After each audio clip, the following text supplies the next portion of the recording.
Want to turn cold traffic into paying customers fast?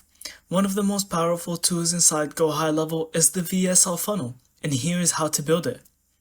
Start with the video sales letter right on your funnel's landing page. Keep it short, clear, and focus on solving your customer's biggest pain point. Right under your video, add a single call to action like book a call or get started. Don't give too many options, keep the path simple. Now to capture leads, use GoHighLevel forms or calendars to collect leads instantly. This way, you're not just sharing a video, you're building your pipeline. After someone watches your VSL but doesn't act, use GoHighLevel automations to send emails or texts that push them back into your funnel.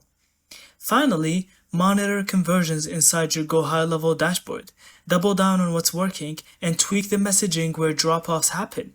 And that's it, and complete VSL funnel in GoHighLevel. Thank you so much for watching. I hope you found this video helpful. Don't forget to leave us your thoughts in the comments.